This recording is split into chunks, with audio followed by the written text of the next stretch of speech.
Hello, hello. It is so nice to have you here today. Welcome to Genealogy Quick Start. My name is Shamele, and I am your host today for a wonderful show. Um, we have a special guest today. That, of course, where did I meet her? I met her at the Institute of Genealogy and Historical Research. Have you been there yet? Do you go to a genealogy institute? I am a firm believer that if you are serious about finding your ancestors, you should spend a dedicated amount of time every year learning how to do genealogy. And the Institute of Genealogy and Historical Research is just one of the many places. To me, it's my favorite because that's my genealogy home. But really think about immersing yourself. Bump up your genealogy game. And that's what we're trying to do with you here today. In every genealogy quick start episode is to give you a little nugget of something that can help you to find your ancestors and to tell your story. So, let me tell you about our episode for today. I think am I up on both? Yes. So, we have two great quick starts today. We have On the Ground in a Repository, which is the second installment of our repositories. We're doing a lot of specific things about how to research in a repository because it's so important. And the second one, I've been dying to do this episode for a while. And it was a shock coming from our special guest. I thought we might do something else. But wow, she came up with a perfect case study on mining for female ancestors. So, do you have a female that you've been trying to search and oh my God, where are they? We're going to have some tips to help you out today. So let's go ahead and get started with Genealogy Quick Start. And I'm going to bring on one of our regulars. We have another one who's a little down today. I sent him home. Oh my goodness. But we do have Michael John Neill with us here today. Hello, Michael. How are Hello. you? I'm pretty good. How are you? I'm doing much better than Jim. I'm so sad that he's under the I weather. know. I just think it's his orneriness coming out is probably what it is. And if genealogy is a game, I think I've passed go so many times. I need my $200 worth in record copies and a few other things at this point. So, Michael, we are doing repositories again. What's one of your favorite, tell me what's the last place? Because, we've been shut in a little bit with doing some Uh, on the ground research. Where have you I been I lately? think the last place I went to was the Library of Virginia on the way home from a trip to the East Coast, Well, that's a if I nice place remember to right. go to. That's a nice place to Yeah. go to. I got the chance to go to the Charles Blockson Afro American Collection at Temple University. Oh my God. Maybe I should have chosen a better day than graduation and move out day. Pro- Probably, yeah. But I did save on parking because all the parking was free. So I just There's pretended I always was that. there for the graduation. All right, Michael. So let's go ahead and talk about and give some tips about. But before we get started, oh my gosh, you almost let me get started I without was gonna announcing. say, don't you have people who are saying they're Yes, here? we have people here with us. So, wow, thank you guys. If you don't know already, it is very important that we know who you are, where you are, and if you have a genealogy group, please announce because there could be some genealogy souls out there that need saving. Who do we have here today? We have Kathy. Hey, Kathy, we have Judy from Chicagoland. Hello, Kelly. Hello, Kelly. My site will be up soon. Hey, Tammy in Atlanta. Nice to see you. Hello, Wayne and Grace Ann from down the street. Have you guys seen a good play lately? I need a play in my life. Hello, Benita from Apex, North Carolina, and Angela Allen from Houston. Hello. Um, Hold on, my fifth great grandmother appears. Oh, you're so funny, Kelly. Kelly says her fifth great grandmother disappears for like 20 years. I need all the help that I can get. to find her and the missing kids. Well, we're here to help you out, Kelly. Who else do we have here? We have Janet. Hi, Janet from Denver. I absolutely adore Denver. I always wondered, if there was another state besides New Jersey, because I love New Jersey, where would I live? And Colorado is on the list. Because you know why? I used to think that Pueblo, Colorado was where all the great books were. Because you remember back in the day, all those commercials they had, the medical things, and they say, right to Pueblo, Colorado. So I was like, I'm moving to Pueblo when I can. When I get some money, I'm out of here. All right, so let's get started with our wonderful quick start for today. And that is on the ground at a repository. So, you ready to just jump right in? I think we can just go. Yeah, we'll just give it a go and All get right. So, started. so step one for the repository is get to know the repository before you get there. So, how do you do that, Michael? We mentioned that a little bit last time. Look at the website. In addition, what I would do is make certain you know what their hours are before you go. Even some of the closures and things we've had before, things are opening up. But even with that, you're going to want to make sure you know they're going to be open that day or that week that you're going to be there. Especially if we're talking a small, like a courthouse perhaps or something, things get closed for renovations or whatever reason. And I joke to people, if you're going to a small area and they have Apple Blossom Festival every week and everything shuts down for that or kind of shuts down, that might be another time to avoid, you know, going, just so you're not as busy when you're there with other activities. I love that. So that's prep before you hit the ground.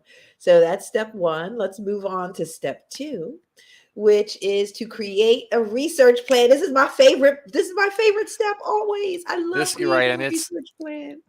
you want to be able to be as efficient as you can when you're there. And so if it's a library, today all library card catalogs, whatever they call them now, they're online. You should have all your titles, your call numbers, your authors, and whatever else.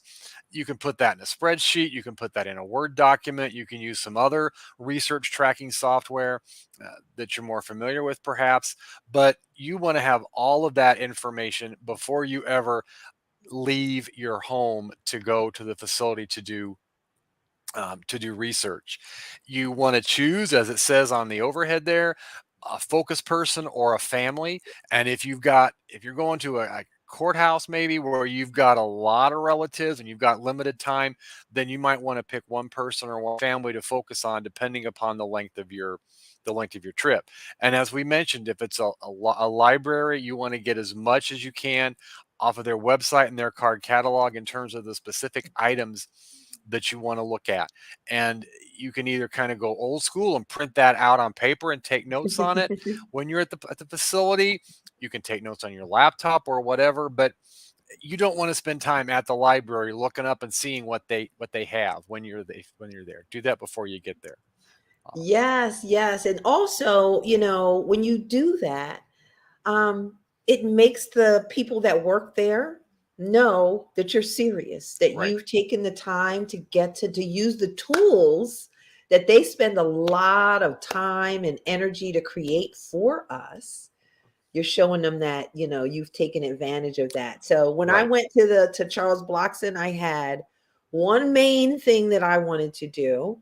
And then I had two side things, just in case. How many do you over plan or do you find you under plan when you I do I always, and when I take groups places, I always tell people, have your focus things you want to work on, but then take a few other things to work on. Maybe things that are fast lookups, are not as intense, that you can do when you're tired, or you know what I mean.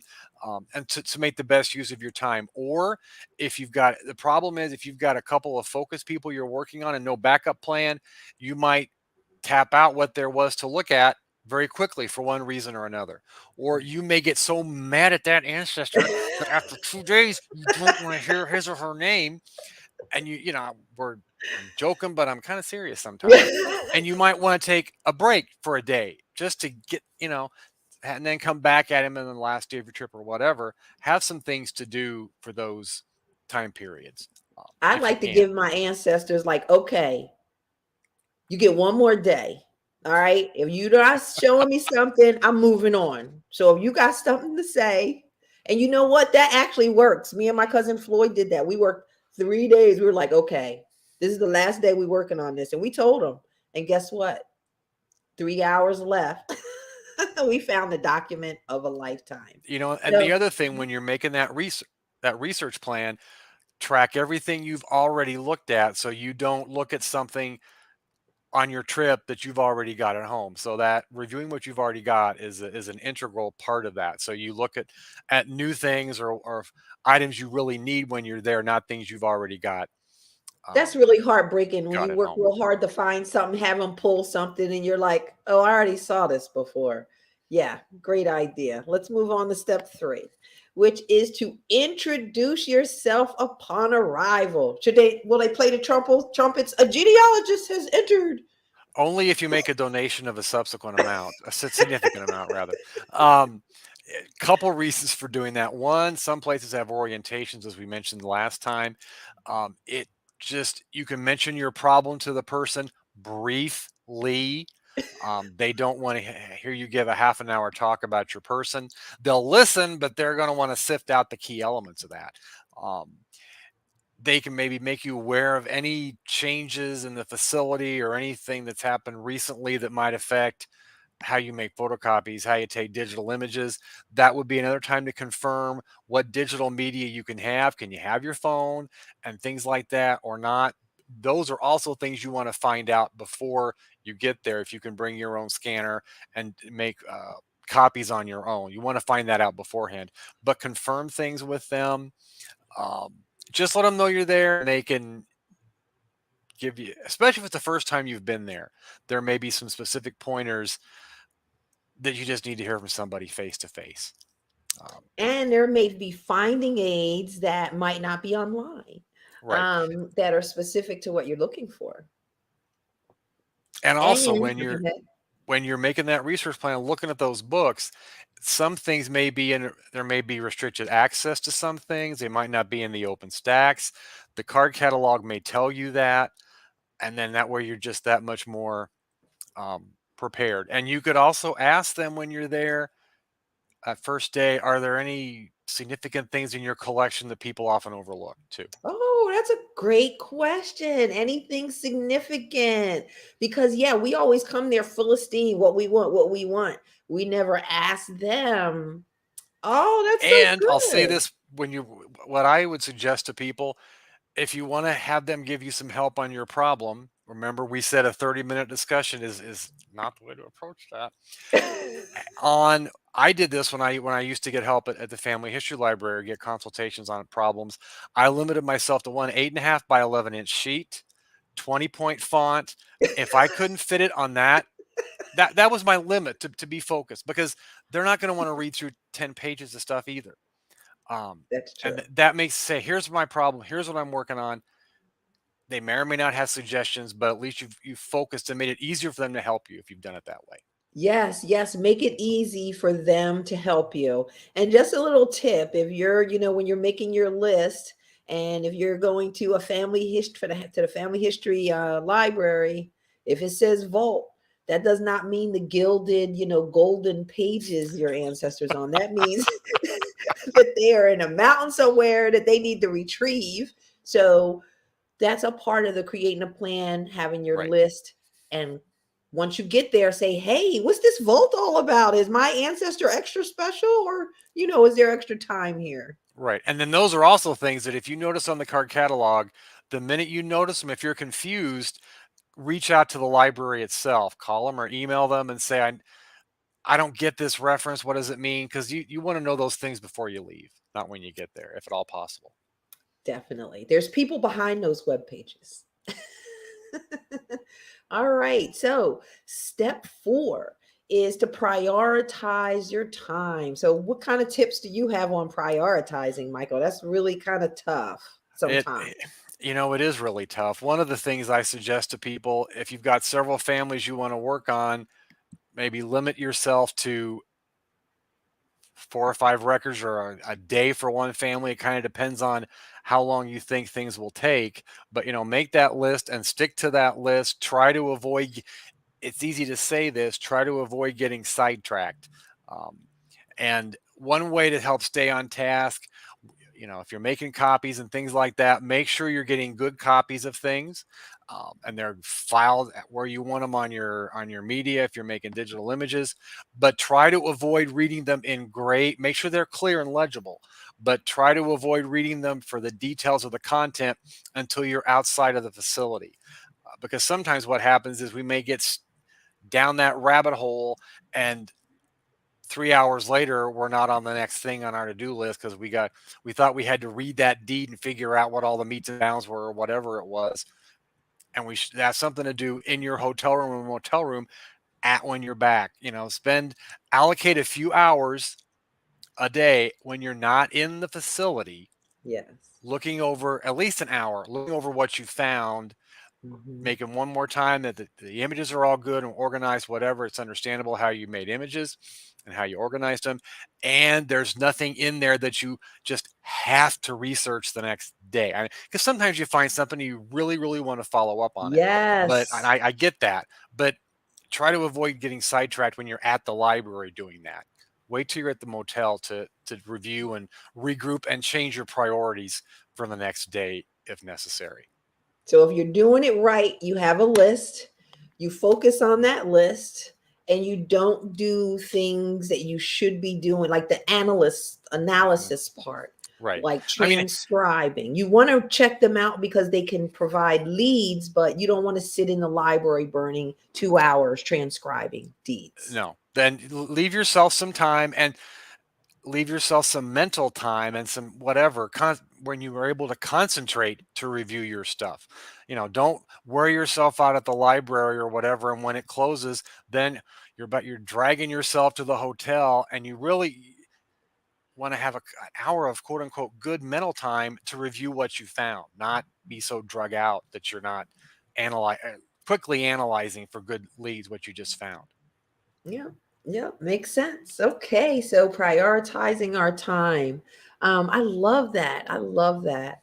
Um, let's go on to the next step, which is to document findings regularly. Did you want me to share any of these slides Just that you start, have? yeah, just start sharing them, and we'll use them as good example. There's a couple of images I know that really relate to document your findings. One of the things, I'm not sure which one's going to come up first. Um, this was when I was at the Library of Virginia, and there were undigitized court records that I could see the originals of. And I tell you, the phone was really nice for taking pictures of those. What I did, I made certain my pictures were legible. When I Yes. took pictures, this comes from a court packet of loose court papers. I tried to they were in a pile, and I took a picture of everything, but I tried to be consistent in my process, because if you're not, you don't know what pages go with what document, because it all just looks like handwriting you can't read. And Oh my so gosh. Yeah. so I would always if there was a cover to a lot of these Yeah. things, the cover, open it up, image, image, image, and then I do the next document. If you want to put something in, but if you want to take a blank picture to indicate, it's your camera. There's no Yeah. film in Yeah. these things anymore. Yeah. If you want to take all the pictures of one document, I almost wish I'd taken a picture of the table in between, because if you think of how these get sorted in your folder, there you can sort them chronologically based on the time they were taken. Then if you took a blank picture of the table, there'd be a picture of the table document, Yeah. and it's 3 or 4 or 5 or however many pages. Picture of the Yeah. table, and then it would help separate them out. So I love to think of my research trip as a book, right? And, before I go in, I take a picture of the front of the Mhm. building. Hey, we are now in this building.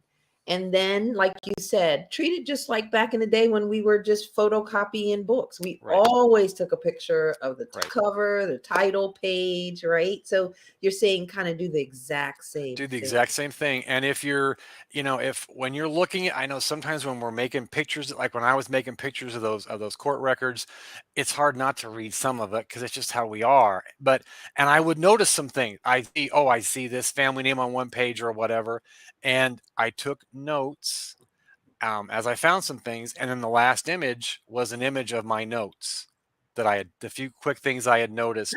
So if Ah, you're noticing things and writing and jotting things down as you go through them, make that be your last picture from that set of images. Any notes you wrote, then it's all I together love in it. one I place. love it. That's such a great idea. I have not done that. I have not done that. That is a Because I great, because know if I a lot of lose the my times. paper, Right. mhm, Because when I back in the day when it was a little different at the Family History Library in terms of making images, as it was doing it, I'd be reading it. Well, I noticed that, oh, that name is there, that name was there. And so I'd had this little scratch of paper with my notes on it. And of course, those things get lost. And after I'd made all those images, I took one more and then I put them all in the same folder. So I had all those together for later. that is amazing. I love that. Do you guys have any cool tips that you use when you are, capturing your stuff and documenting? And this part with step 5, documenting findings regularly, are easy if you create a plan because you've already written down what the document, what the record, the collection is. I also take pictures of the microfilm box too. Hmm. Do you do that too, Michael? Yeah, sometimes I post those to Facebook just to be snarky, but yeah, no, I because then you know what the roll number was. And again, if you're it's all about being consistent. When I would do that, it would be a picture of the box and then images from that. And then if I'd taken any quick notes, I would do that. This is just a reminder when heaven forbid we use these things called physical books that have not been digitized, as you do in certain locations. That again, then pretty much all my citation information, I don't have to write all that jazz down because it's in the title page. How And many times also, have I gotten a page and I'm like, what book did this come from? right. And again, right. And, if you don't make those title pages, it's real, especially if the type looks similar, depending upon what kind of books you're using, you're not going to remember what book it came from. And I will also if it's a book that has an index in the back of it, and again, I'm consistent. I'll use the index to find my entries, but my pictures are maybe the cover, title page, pages out of the book, and the index. Um, just so I do it the same way every All the time. And you time. can take your pictures in different order. You don't have to take them like I took them. But the key is you find a set of steps, a procedure that works for you, and do it that way every time. It's the consistency that Agreed. really matters. Yes, it's the consistency, and it really pays off in the end. Like years Because, yeah, later, when you come back, you can make sense of that trip, even if when you got home, you didn't even look at it again, right? because You've right, already 'cause right, sometimes people think these things are a waste of time. That 2 or 3 seconds, even a minute, will save you time. I guess if you don't believe us, don't do it and see what happens. That's probably the best way to convert people sometimes in some ways. But and that and your notes that like when I made copies out of that book, I took some notes, some things I noticed real quick. That was the last image. It was an image of my notes. And why did you share this? I'm not even sure. Oh, you wanted a picture of somebody we were going to talk about. Well, I don't have a picture of this dude, so I had his signature. So that's why his signature's there. I think there's a letter from him as the next. That's his signature. Oops, you didn't get the copy of the letter. We go back to there. That's it. This individual and his a grandchild of his, I believe, died in the 1940s. They donated all of the letters he had in his family collection of letters to the Nebraska State Historical Society. I get the name mixed up, but they don't. There's all those letters from him. First cousin of my great great grandfather. This is one of them when he was working for the railroad, and it's in German. Jim's not here, so we don't have the whole thing for him. I was going to put him on the spot and translate that, but this was just, you know, I've got PDF files of these. Again, this is something I located through looking at their online card catalogs before I went. I knew they had these papers in their collection. They had been inventoried and cataloged. So I knew what letter I could make sure I knew what letters I wanted. I think there's a couple hundred in this series of letters. Um, Written by this relative who at the time worked for the railroad. And so his signature's there just because you said you wanted us to have a picture, and I don't have a picture of him. Um, but All I right. never expected that one of my relatives would have family letters in a archival collection somewhere. And there were more than I needed to copy because a lot of them weren't family stuff, so I couldn't copy everything. So Um, in that point, you had to kind of, scan them in more detail because of the size of the collection. So, just the size of the collection, yes. And so luckily there was a inventory of what letters were in that collection, day, who wrote it, to whom it was addressed. oh, So I could nice. go through that and I knew exactly which ones I wanted from my list. I did. And again, that's something you want to do at home because it took me a while to go through all those and decide which ones I wanted. That hour or two was better spent at home and not when I got there. Oh, that makes such a difference. Let's look at step 6, which is to update your archive. So, Michael, I like to try to give myself like a time period after a research trip to document all that stuff. Like, what do you do when you update your archives? I would, really, if at all possible, do it within a week, if not earlier. Because the longer, even if you've taken a lot of pictures like we suggested and made an image of everything you wrote down and were organized with it, there are you're going to forget certain little things. It's just human nature to forget certain little things. I would recommend do it within a week, if not more. You might even want to allocate, if you're going to be on a 5 or 6 day or an extended research trip, allocated the day after you get home and say, this Mhm. is like the day one more of my trip. And part of my trip is going through, because depending upon your life situation, real life happens. And the next Mhm. thing you know, it's not a week later, it's 3 months later. And there's things that were in your head that you never wrote down that you're going to lose because you're not going to remember all those things in 3 weeks. So, so true. So, that was the last step, updating your archives. So let me see if we had any comments. They love some of your tips, Michael. Kelly says she does all the covers. Um, Very cool, very cool. So let's take a look at all the steps for, oh my goodness, this thing is a mess. Give me 1 second. It's in here somewhere, maybe not. Okay, we don't have all the steps for this one, but I can repeat them maybe.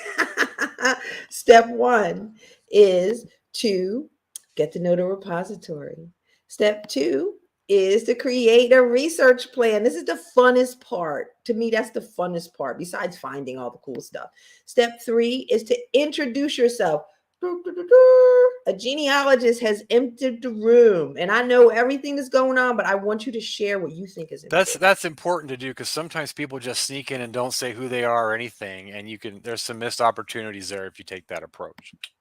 Step 4, prioritize your time. Okay, you came in with a plan, work the plan, right, Michael?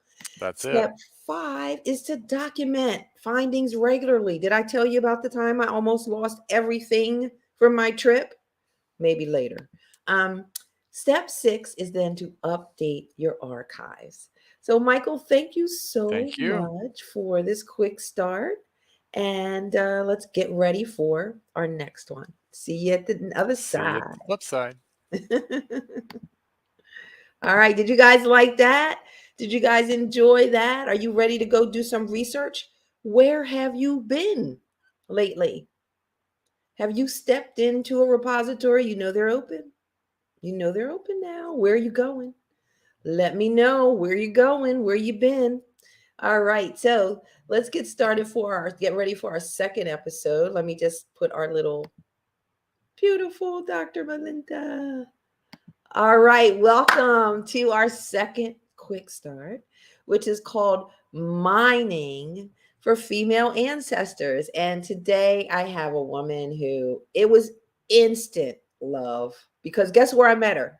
In a map class. So every teacher in the class was going to be my best friend. But no, Melinda was extra special because not only did she bring a interesting perspective with maps, she wrote a map book, which we're going to share with you. And she taught me all these cool tools that I still use today. And I teach students these tools. So let me bring on my map buddy, Dr. Melinda Kashuba. And let me tell you about Melinda and her connection. So Melinda may freeze from time to time. Melinda may disappear, but she's always here with us in spirit, right? Yes, definitely. Yeah. So welcome. Thank you so much for coming on the show today. Well, thank you so much for inviting me. I mean, I'm a fan now. I loved that segment with Michael. Oh my gosh. Take a picture of the table. Oh my goodness. I never thought of that. It's like, wow, yeah, I'm going to do that next time. And the notes at the end of your session. Oh yeah. Michael has so many of these tips. Like he can go on. That's why he has the tip of the day, because he has a tip every day that we may have never heard. So yeah, so Michael's practical, and I know, and I love repositories, archives. In fact, most of my work before COVID was out and about. So where was the last place you stepped into? Oh, sounds like I'm bragging. Last summer, my son got married in Maryland. And so I spent an extra week and I went to the Library of Congress to the map room. And that was outstanding. I literally had the whole place to myself because of COVID. I mean, there are a lot of protocols anyway to get into the Library of Congress. You have to register and you do have to make an appointment with a librarian ahead of time to tell them what you want to look at because they're going to pull it for you. And here's the hot tip about repositories. Yes, some finding aids might not be online, but there's a lot of stuff at the Library of Congress that's never been cataloged. But the librarians know that. And so I was looking at maps from South Africa, from the late 19th, early 20th century, mining, Johannesburg. So yes, that's part of what I'm going to talk about today. And they didn't catalog maps before 1960. They literally had maps in folders in the back room somewhere. And so the librarian says, we'll have a whole big file for you. I know we have them, but I don't know what's in it. So it was kind of like Christmas morning, what's inside the folder. Did I tell you I want to be buried at the Library of Congress? Like my ashes sprinkled? Oh my gosh. It was a wonderful time. But literally, I was the only person there in the reading room that day. It's not overly crowded anyway. The map room is never really crowded. I don't understand because it's probably the best room at the library. Oh, it's very cool. It's very all right, cool. Melinda, let's get started with your quick start, which is, let's see, it is mining for, I didn't get your 1 minute. Oh, we have to ask all of our special guests. Okay, yes. Your 1 minute genealogy story. How did you get started and how did you know you were hooked? Okay, well, it's easy and not easy. Most of my family was located somewhere else. I come from a bifurcated household, if you will. My father's family was from Georgia and Florida, and they were 3,000 miles away. My mother's family was on the West Coast, but very, very small. And so in terms of having family reunions, I did experience one in Florida in 1962. And then didn't experience another one until I went and attended a reunion with my mother-in-law in Hawaii, which is pretty cool place to have because she was born on Maui. And so I've been actually to 2 of my husband's reunions and enjoyed those immensely. But I was hooked probably when I went to UCLA, and my mother's 5th cousin took me under her wing because I was a geographer and I was interested in history too. And I went to my first family history library in San Diego, California, where she lived. And that was wonderful. And I was hooked after that. That It was is really nice. very, very nice. That is very cool. Wow, you're just like all over the place. That's super cool. Yeah, So yeah. guess what I forgot to do? We have extra people who have come since we started, and I want to make sure that I say hello to All Things Natural. How are you from Southeast Oklahoma? There's my Paula from West Defford. How you doing, Paula? Hello, LaJoy from Columbia, Maryland. It's so nice to have all of you here with us and Melinda. And we're Mhm. going to get started with this wonderful quick start called Mining for Female Ancestors. So let's get Mhm. started with step one, All which right. is to create a timeline. Mhm. Well, I'll tell you, this is probably the third most important document in your genealogy toolbox. The I first thing, agree. your pedigree chart. The second, your family group sheet, and then a timeline. And the great thing about a timeline is that it's yours only. It's your working document, and you don't have to ever show it to anybody.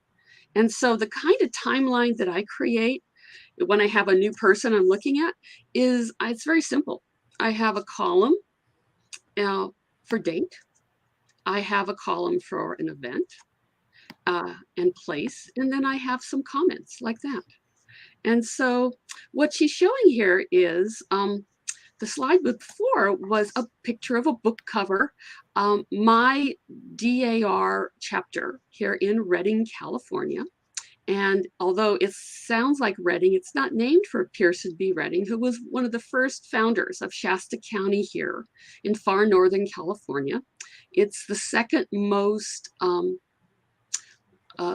biggest gold mining area in California after the foothills of the Sierra Nevada. And so it was very popular for people to come up here looking for gold.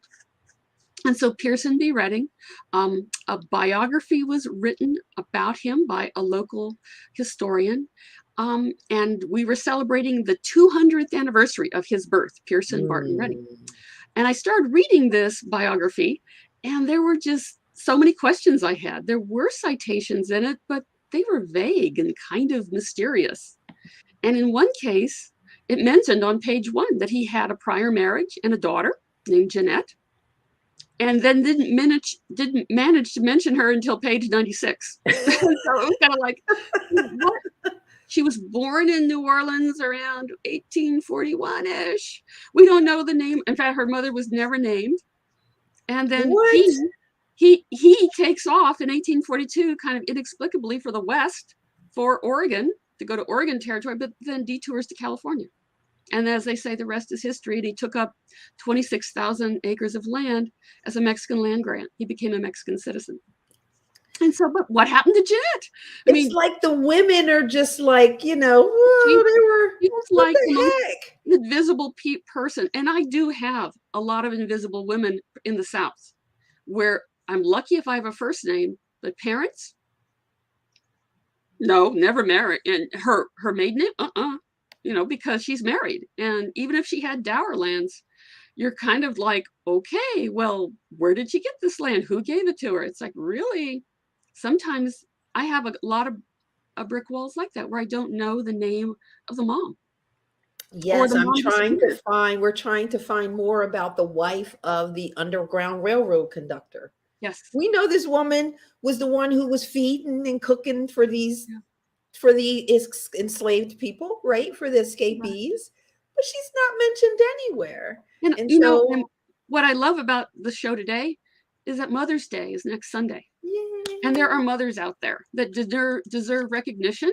And Jeanette, I just became very interested in her. Like, okay, what happened to her? What's her story? I She, love uh, that. she ultimately married a very wealthy man from the Bay Area, and then lived a very anonymous life. And that sometimes is the case, is that even wealthy people can be very under the radar. All So right. So it's the all creative about timeline is really super important. who is Mhm. the daughter of this very famous man who's kind of mentioned sparsely, right? Very All sparsely. Yeah. right. So you created this timeline of her, of what you knew. Hmm. And then you moved on to step 2, which Right. is to search traditional records. So what Right. kind of And records are we talking about we're here? talking about kind of, I call them the holy grail of American records, but they exist in other places too. I mean, the civil vital records, birth, marriage, death, our federal or state census records, probate and wills will sometimes mention, particularly if it's a married daughter, you might find her mentioned in someone's will as a sister, for example. And so you can get at maybe indirectly her maiden name. Land records, I mentioned dower. Sometimes you're lucky, the dower record is there and you can trace back and see that this land was given to her by her father. Can you Or explain dower and dower dower. records if you Dower is don't a really mind? kind of, it's a quaint kind of antiquated system of land. So a woman didn't have rights particularly in the South, didn't have rights on her own to own land. And so she's marrying into a family. And if something happens to her husband, dies, or gosh, heavens forbid they divorce, there's a way that she would be able to support herself and her children. She's bringing land into the marriage. But in order for her husband to sell that land, there needs to be permission. So there's kind of a trace back. Okay, how did this land come into this family as a dower gift from her father or other male relative? And then the land is then sold. And in my case, my great grandmother's land was sold pretty quickly, and so there Oh, was a record for that, and it did name her father. Thank goodness. So that woman is not a mystery, but her mother is a mystery to me, Sarah. Don't know. I'm still working on that one. And so land records, probate records, cemetery, church records, those are the ones that are really the traditional records first. Some of them are online, some of them aren't. In fact, in many places, the early records aren't online. But then there are ancillary records you can massage, like newspapers. In oh, the case of Jeanette, she married in San Francisco at Grace Cathedral, and those records were there until 1906 when the earthquake happened and ooh. destroyed them all in San Francisco. They don't exist anymore. But the date of her marriage was published in the Daily Alta, California, which was a really popular newspaper in San Francisco or in Northern California. And Mhm. so I was lucky in that sense that I found a very small, like 3-sentence, Jeanette Redding married Robert Simpson on 7 November 1866 at Grace Cathedral. All right. And And so she was that the daughter of P.B. Redding. It did say that she was the daughter of him, but nothing else. I mean, there's no other information, but at least you have that. So, the 5 traditional sources, but there are others too. And so this is an example of the census, the 1900 census, the only federal census that Jeanette appears in. what? And yeah, I know. I have not found her in any census other than this one. And if we could blow it up, I think you have a blow up I copy of do. it there. You'll see that not even her name is quite correct, which is she is Janet R. Simpson. She's there with her husband and 3 servants or employees that were there also in the household. And we're talking about Alameda County, California. Not quite Oakland yet. This wasn't part of Oakland. This was a very rural part up in the Oakland Hills. Today it's all Oakland, but back then it was out in the country. And I think that's one of the reasons she was not in the census, because the census taker would have had to ride on horseback up to their ranch near the top of the hills in 1870 and 1880. And of course, yeah, so she's not there. And in 1860, she was actually on a boat coming to San Francisco via the Panama Isthmus with her family, her father and stepmother, coming to live on the rancho in Shasta County. And so they were in transit, so they missed the census taker by about a week. Oh my And the person gosh. who gave information about Pearson and his wife didn't know Jeanette was with them. And so there was no information about Jeanette. So she missed that. And you have this other record for her. Let's show that. And so this is actually, so this isn't one of the main 5. This is a passport application. Her husband, Robert, died in 1901. And here's a document created in Washington, D.C. She went back east with her son and her stepbrother, Richard Redding. And together they were all going to go to Africa because that's where her son, Leslie Simpson, was living prior to his father's death. He was a mining engineer for a major British mining company. And so he was going back and he was going to bring his mother with him because there were no other children. She would have been left completely by herself in Alameda County after the death of her husband. Okay. And so I sometimes think that maybe Jeanette was adventurous. She certainly had a life that was lived in the shadow of her father, of her husband, Robert, and her son, Leslie. And that's, and then we'll talk a little bit about how you go about tracing people that way through their relatives. And so what we're looking at is updating information continually in our timeline. So that passport record gave me a birth date of 7 August 1850, pretty close to the 1900 census, which said August 1849. Right. Pretty close.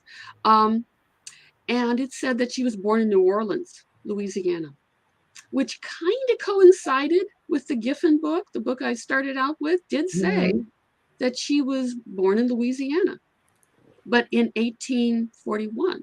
So, right. 1850, So what do you do with that, Melinda? So you have 2 different dates. What do you do with that? Because you're saying evaluate the information and update your timeline. You How put do it you in your update timeline, evaluate it, and consider, okay, who was giving the information? Was it the person themselves? Or was it somebody giving it on their behalf? So therein is a continual questioning process. When you have a document, you're questioning that document, interviewing that document. Who gave this information? Well, on a passport application, she would have had to go to a passport office, fill out that form, and she gave the information she had. I mean, we didn't have driver's licenses. We didn't have other kinds of documentation. And so there was a witness, her half-sister, who said, yes, this is correct. A younger half-sister, by the way. So that's how you work it, is that you think about the source of the information.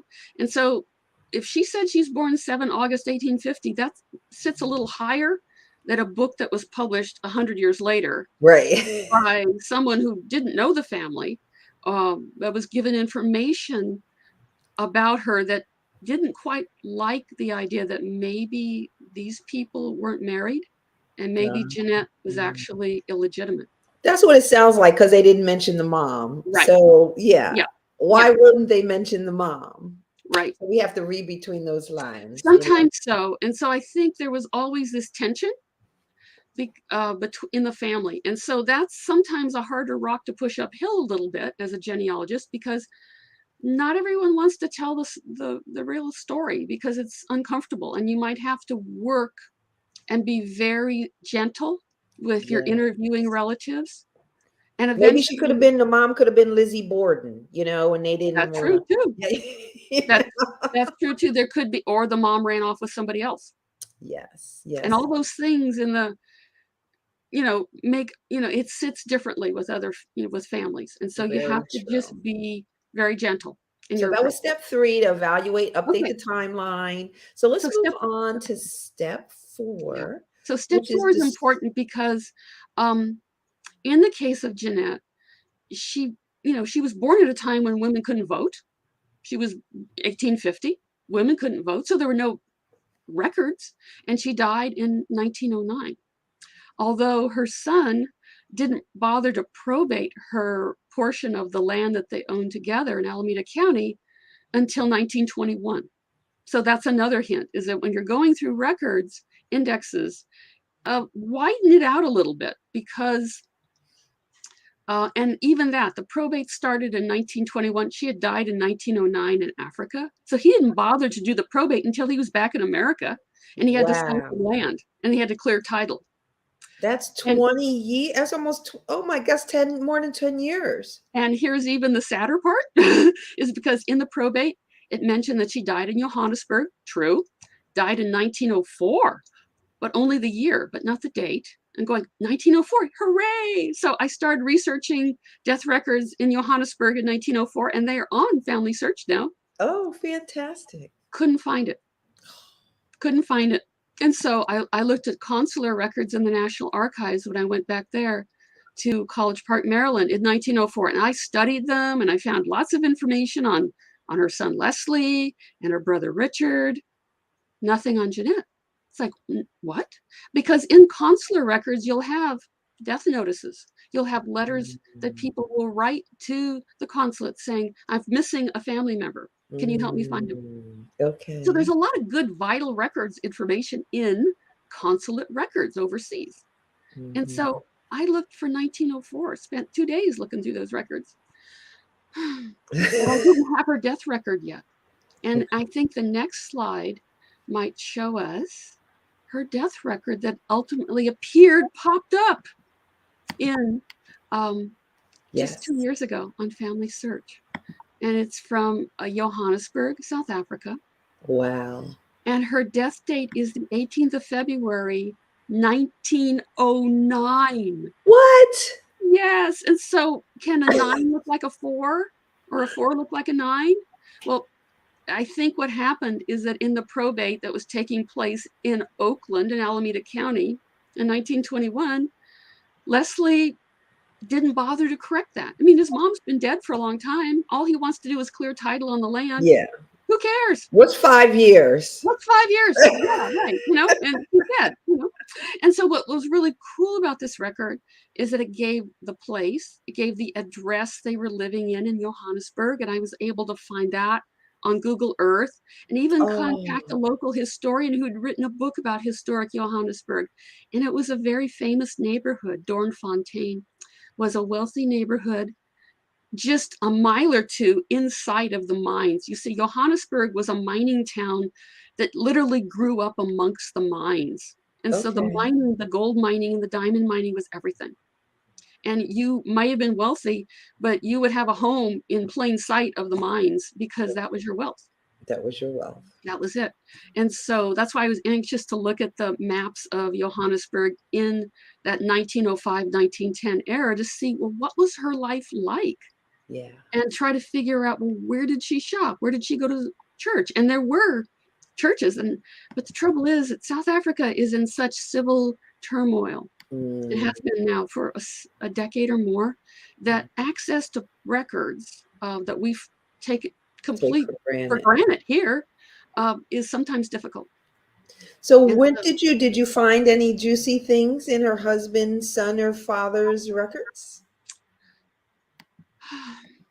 I found, well, her husband, Robert Simpson, was a trustee at Mills College, which is a very famous women's college. It was one of the first women's colleges in California. And so he was a trustee, meaning that there were board meetings and board meeting minutes. And so I got to know Robert through those writings. And in one of those reports that boards make, Jeanette was on a committee. She was on the hygiene committee one year where the ladies, and these are probably the wealthy ladies of Oakland, would go to and make sure that everything was just so that there were fresh flowers on the tables and it was a clean and healthy place for these young women to live. And so that was great. But here is the really wonderful thing. I think we're coming up to it here in a moment, is in the Mills College archives, and this is part of an uncatalogued collection.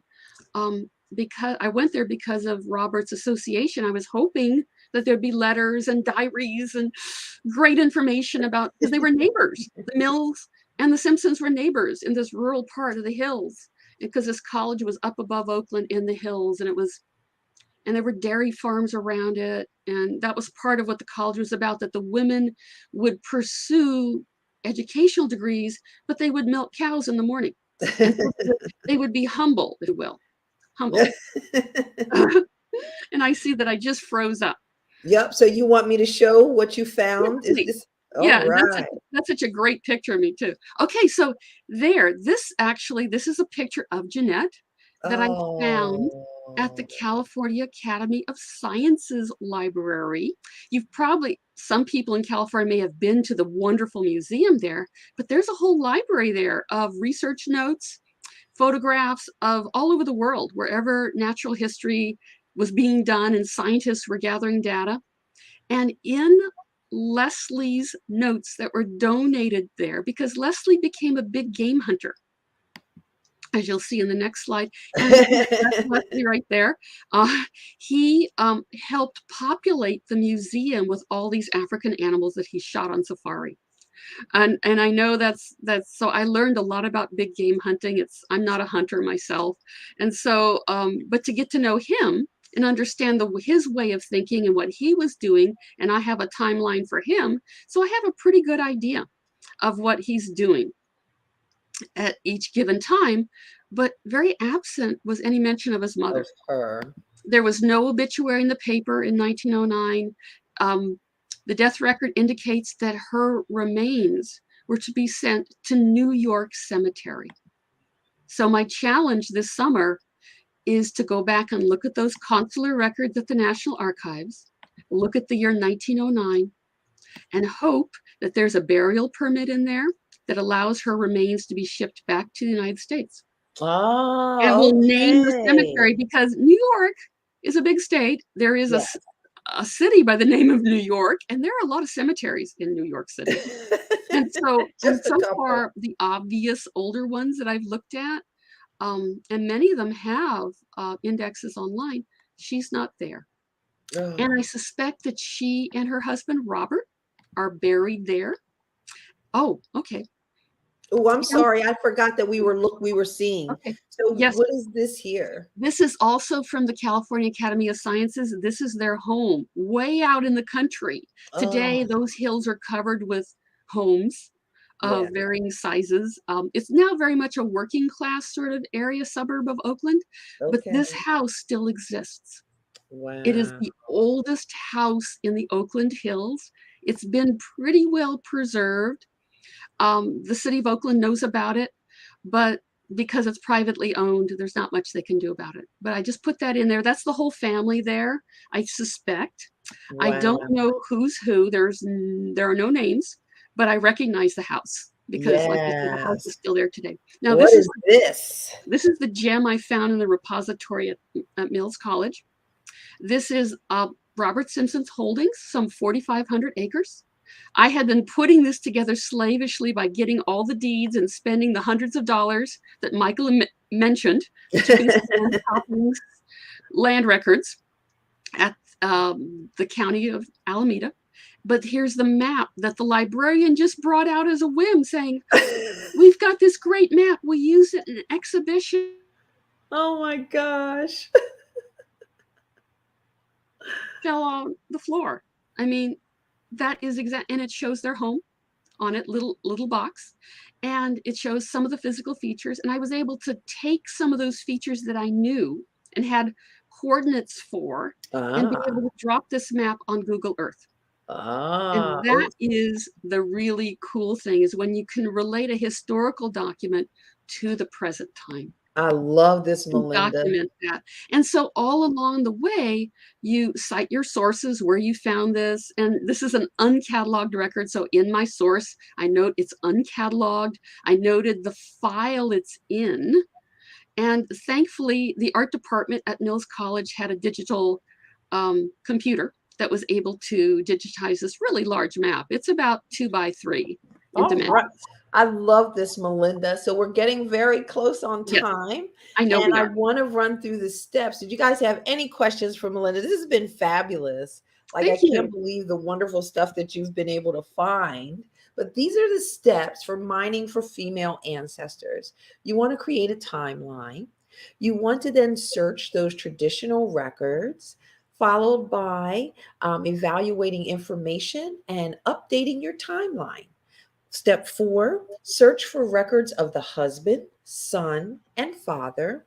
And step 5, document and cite your sources. So we are not going to have time for a question of the day, but let me just bring Michael back so that we have two moving people. Dr. Melinda, are you still there? I am still here. Absolutely. Fantastic. So everyone, thank you so much for joining. We are so grateful to have you here today, and enjoy your research. Thank you so much. Well, thank Thanks. you for Until having next us. time. Thank you. All right. Bye-bye. Bye.